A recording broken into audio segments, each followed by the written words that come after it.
All right, what's going on, everybody? So,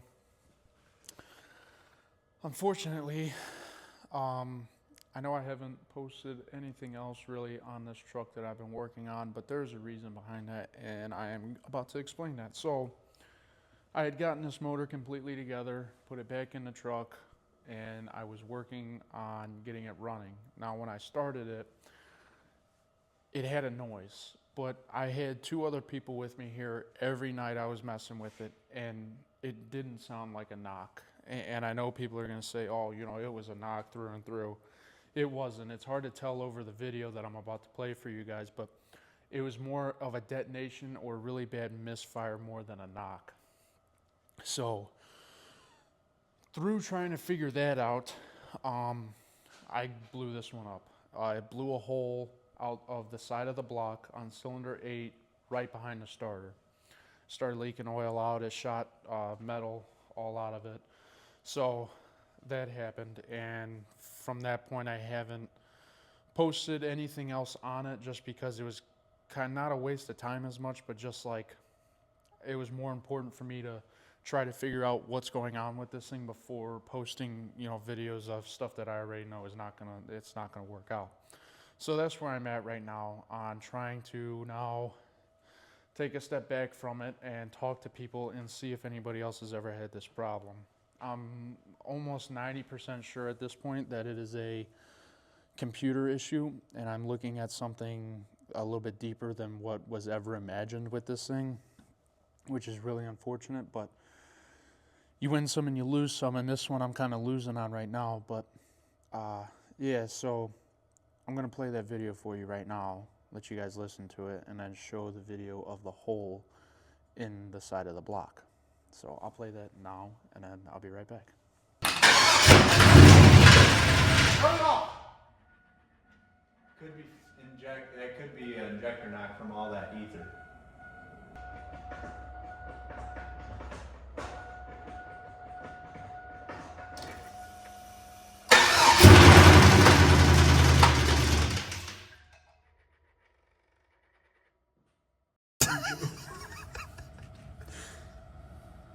Oh my God, dude. You're blocking the shot. On the bright side, we have the piece though. We could just JB weld that Weld it back motherfucker. in there, dude. So, as you heard, it sounds weird. Yes, it does. And on video, it does not sound like a very. It sounds very weird. It was like in person, it's not a knock, and it was very weird too, because when I took fuel out of this and I didn't let it run, and I would turn it over with the starter, you didn't hear a sound. You couldn't hear it. And so like that's why I was like not thinking at all that there was something internally wrong, because there was never a reason to me think that. But this thing obviously has something wrong with it, and I'm assuming that the computer's probably telling it to either fire at the wrong time, or it's not picking up a crank and a cam signal or something. And for those of you that might ask, I did replace those sensors. When I put the motor in, it had 2 brand new sensors in it, along with knock sensors that I put on it and a couple other things. So it was more than ready to go in. So I'm assuming that I have a computer problem. Now, if you're watching this and you know anything else about these trucks, something that I might be missing, please let me know, like anything at all. Yeah, but I want to show you guys this too, because when that happened, I was sitting here thinking, there's no way I have 2 blown up motors and it's just out of nowhere. This motor came from, I know it ran. It ran when we picked it up. There's no question about that. It was not the motor. It is this truck that made that motor blow up. So in the process, I was like, okay, well, I want to tear the other one apart and figure out what exactly happened. So that's what I did. I pulled the head off the side of the block, the passenger side that had all the problems, and now this one blew out on, and this is what I found. So as you can see, this is cylinder 4, and it has a perfect wear mark all the way around, and it's deep, it's gouged, it's not, and here's the head. This is cylinder 4 right here. There's nothing there. There's no wear on this. Like it's actually clean compared to the other ones, probably because this cylinder got washed out. But it's very weird that this has a, and nothing fell out of the head, mind you. There was nothing when I took it off, nothing fell out, you know, nothing like that. It was fine. It's just so, there's that one. That's the problem with that one. So, and then you got some stuff down in here and some stuff down on here, not uncommon for that. But then we get to cylinder 8. And this is what we see on cylinder 8. So you can tell already, that piston is cocked sideways and out of the head. And it also has a crack. I don't know if you can see that. It's got a crack right here all the way through the piston. It is broken in half. And that is the same cylinder that got blown out on this side, except for this one didn't seize. This one just blew the side of the block out. That one got locked up. So now I'm just, before I put a new motor in it, and that's still what I'm going to do, I'm still going to fix this truck and get rid of it. But now I have to thoroughly make sure that everything is okay, because I will not sell a truck if I wouldn't drive it myself. So I'm probably going to end up putting a new computer in it, get it reprogrammed, because the other weird thing about this was I could not access the theft deterrent codes when I plugged into my scanner. It said it wouldn't communicate with it, which was very weird too. Usually I can communicate with them and I can pull everything up on it, but I couldn't pull anything up.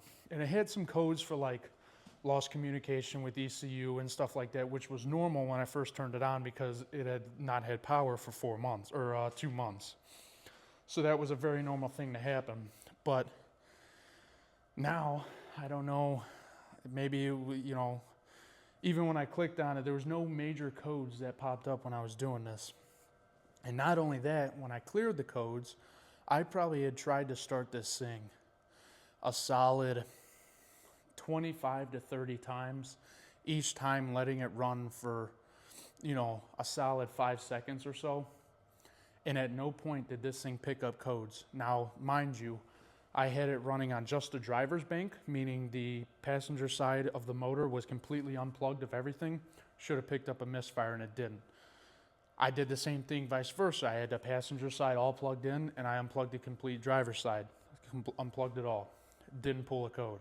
Should have pulled a misfire code immediately once it started running. It was knocking, apparently. Knock sensors didn't pick anything up. So it's very weird that this truck didn't pick a single code up out of this problem or whatever's going on. You know, it didn't say, oh, you know, crank sensor is shorting, you know, open circuit or whatever. You know, it wasn't picking anything up, which was very weird too.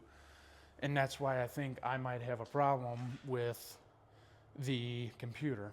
So like I said, if anybody might have a better idea or knows these trucks a little bit more than I do and might know something that's like stupid that I never checked or that I'm not thinking of, please let me know in the comments. I'd greatly appreciate it. But that is why that I haven't posted another video on this truck. This will be the next one that goes out, and this is why. So like I said, I have a couple motors that I'm going to go and look at and make sure that are good. And they all, I think I texted on 3 of them, and every single one of them comes with a full harness. So I will be replacing it all, doing all the sensors,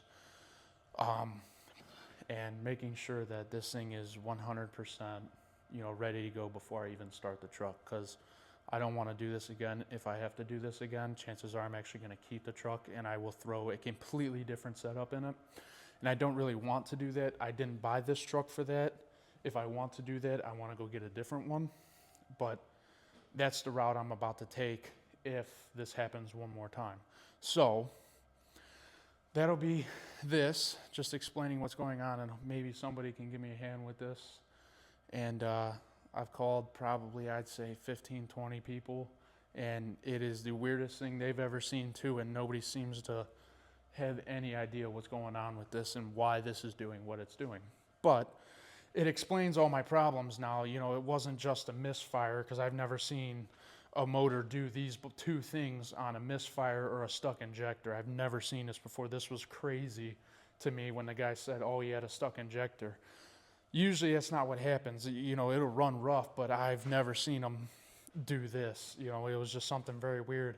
And especially being the fact that I found the stuck injector on cylinder 4, not cylinder 8. Cylinder 8 tested fine for everything. And that was the other thing. The computer was putting out good signals, but apparently it wasn't receiving signals back from things. It was just sending the signals as it should, or from what I thought it should. I didn't have a chance to really check much else because it blew up, and obviously I'm not going to continue to try and figure out the problem with a blown up motor.